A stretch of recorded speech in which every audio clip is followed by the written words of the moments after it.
Hi hello welcome back to my channel. അപ്പോൾ ഇന്ന് നമുക്ക് പച്ചക്കായും നല്ല മത്തിയും വെച്ചിട്ട് അടിപൊളിയായിട്ട് നല്ല ടേസ്റ്റി ആയിട്ടുള്ള റെസിപ്പി ഉണ്ടാക്കി നോക്കിയാലോ. അപ്പോൾ നമ്മൾ സാധാരണ കിഴങ്ങൊക്കെ വെച്ചിട്ട് മത്തിയൊക്കെ ഇട്ടിട്ട് നന്നായിട്ട് ഇങ്ങനെ വരക്കിയെടുക്കും അല്ലേ. അപ്പോൾ അതിന് വേണ്ടി ഞാൻ പച്ചക്കായ വെച്ചിട്ടാണ് ഉണ്ടാക്കുന്നത്. അപ്പോൾ നല്ല ടേസ്റ്റാണ്, സിമ്പിളായിട്ട് നമുക്ക് ഉണ്ടാക്കാനും പറ്റും. അപ്പോൾ നമുക്ക് വീട്ടിൽ പോവാം. അപ്പം നമുക്ക് 1 കിലോ പച്ചക്കായ എടുക്കാം കേട്ടോ.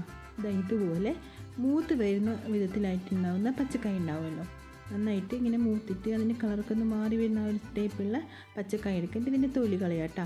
അപ്പം മൂക്കാത്ത നന്നായിട്ട് മൂക്കുകയും ചെയ്യാത്ത പഴമാണെങ്കിൽ നമുക്ക് അത് കുറച്ച് സമയം മഞ്ഞൾ ഉപ്പിട്ടിട്ടുള്ള വെള്ളത്തിൽ ഇട്ട് വെക്കാം കേട്ടോ. ചെറിയ ചെറിയ പീസൊക്കെ ഇട്ട് കട്ട് ചെയ്തിട്ട്.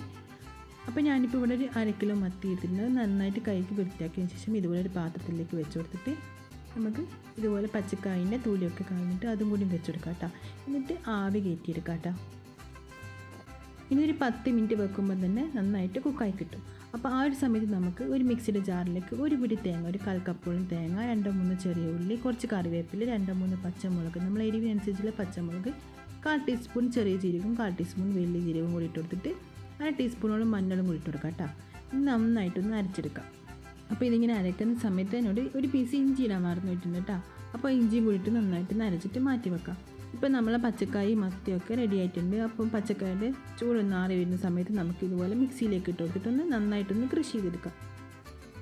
ഇതുപോലെ ആക്കിയതിന് ശേഷം നമുക്കൊരു പാത്രത്തിലേക്ക് മാറ്റി കൊടുക്കാം കേട്ടോ. ഇനി നമ്മൾ മത്തിയുടെ ഇതുപോലെ ഇങ്ങനെ ഇളക്കിയെടുത്തതിന് ശേഷം അതിൻ്റെ നടുക്കുള്ള മുള്ളുണ്ടല്ലോ അത് മാറ്റിയെടുക്കാം കേട്ടോ.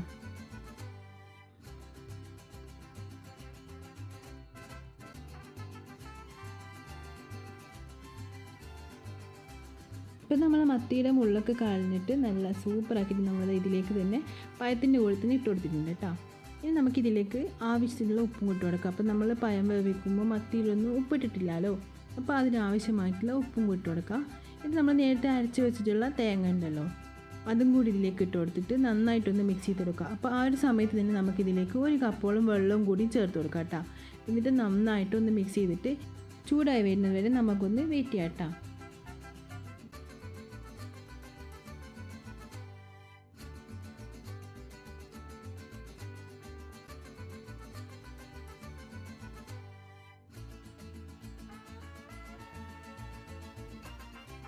ഇതുപോലെ നന്നായിട്ട് സ്പൂൺ വെച്ചിട്ട് ഉടച്ചിട്ട് നന്നായിട്ട് മിക്സ് ചെയ്തെടുക്കാം കേട്ടോ. അപ്പോൾ അതിന് ശേഷം നമുക്കിതിലേക്ക് ഒരു 1/2 ടീസ്പൂണോളം കുരുമുളക് പൊടി ഇട്ട് കൊടുക്കാം. 1/4 ടീസ്പൂണോളം ക്രഷ് ചെയ്തിട്ടുള്ള ചില്ലി ഉണ്ടല്ലോ, റെഡ് ചില്ലി, അത് ഇതിലേക്ക് ഇട്ട് കൊടുക്കാം. എന്നിട്ട് നന്നായിട്ട് ഒന്നുകൂടി ഒന്ന് മിക്സ് ചെയ്ത് കൊടുക്കാം. അപ്പോൾ ഈ ഒരു സമയത്ത് നമുക്കിതിന് ഉപ്പൊക്കെ ആവശ്യമുണ്ടെങ്കിൽ ഒന്ന് നോക്കിയിട്ട് ഇട്ട് കൊടുക്കുകയും ചെയ്യാം കേട്ടോ.